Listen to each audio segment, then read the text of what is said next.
الحمد لله وحده والصلاة والسلام على من لا نبي بعده أما بعد فأعوذ بالله من الشيطان الرجيم بسم الله الرحمن الرحيم يكاد البرق يخطف أبصارهم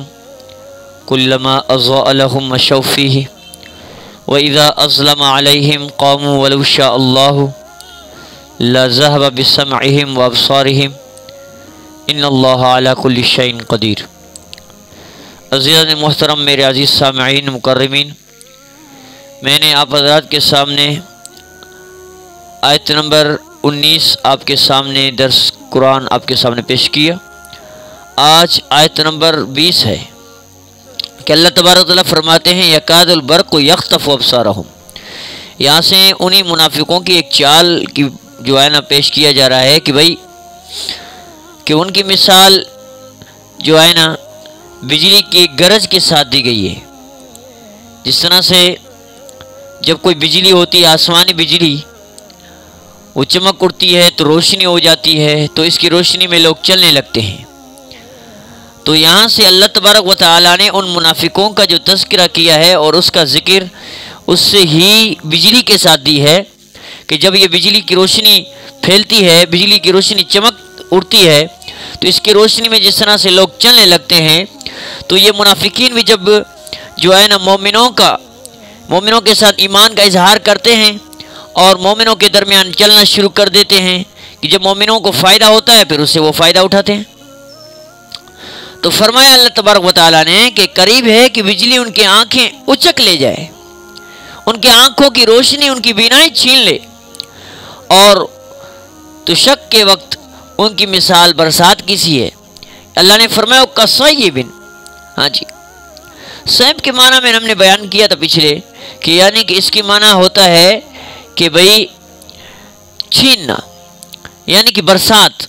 صیب کی معنی ہے برسات۔ تو فرمایا کہ کلما اضاء لهم مشوا فیہ، کہ جب ان پر اندھیرا آگ گرتی ہے تو کھڑے ہو جاتے ہیں، یعنی کہ ٹھہر جاتے ہیں کہ اندھیرے میں کیسے گھومیں، اور جب روشنی ہوتی پھر چلنے لگتے ہیں۔ اور اگر اللہ تعالیٰ چاہے تو ان کے کانوں کو اور ان کے آنکھوں کو، کانوں کی سماعت چھین لے اور آنکھوں کی بینائی ان کی چھین لے، اللہ کر سکتا ہے۔ اللہ فرماتے ہیں ان اللہ علی کل شیء قدیر، بے شک میں اللہ تعالیٰ ہر چیز پہ قدرت رکھتا ہوں، میں ہر چیز پہ طاقت رکھتا ہوں۔ اگر میں چاہوں ان کی جو ہے نا کانوں کی سماعت چھین سکتا ہوں، اگر میں چاہوں ان کی جو ہے نا آنکھوں کی بینائی چھین سکتا ہوں۔ تو فرمایا اللہ تبارک و تعالیٰ نے اس کی مثال میں تفسیر جو ہے نا تفسیر ابن کثیر ابن عباس میں حضرت مولانا حافظ محمد سعید رحمت صاحب نے فرمایا کہ جب یہ منافقوں کا جو ہے نا یہ ایمان کا اظہار ایسے ہے، یعنی یہ منافق لوگ جب اظہار کرتے ہیں ایمان کا تو مومنوں کے درمیان چلنا شروع کر دیتے ہیں، کیونکہ ان کا اظہار ایمان بظاہر قبول کر لیا جاتا ہے۔ وہ ایمان ظاہر کر لیتے ہیں کیونکہ جب مومنوں کو فائدہ ہوتا ہے، بیت المال میں پیسہ آ گیا بھائی، جو ہے نا سامان جو ہے نا ایسے ہی جو ہے نا اگر وہ سامان مل جاتا ہے، ہاں اگر سامان مسلمانوں کو جو ہے نا مال غنیمت کا مل جاتا ہے تو اس مال غنیمت کے سامان میں سے وہ فائدہ اٹھاتے ہیں، پھر آتا ہے کہ بھائی ہم آپ کے ساتھ ہیں۔ اور جب مسلمانوں کو دشواری پہنچتی ہے، جہاد کے لیے جانا پڑتا ہے، تو صبح وہ کہتے ہیں کہ بھئی ہم تو بس ایسا ہی بولتے تھے،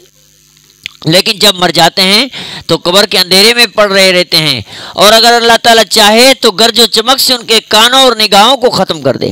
اس طرح اگر اللہ تعالیٰ چاہے تو قرآن کریم کی وعید اور عذاب سے منافقوں اور یہودیوں کی سننے کی قوت اور قرآن کریم کی وضاحت سے ان کی دیکھنے کی قوت ختم کر دے۔ یہ اللہ رب العزت ہر چیز پہ قادر رکھنے والا ہے، ہر چیز پہ قدرت رکھنے والا ہے۔ اسی طرح سے بہت سے شان نزول میں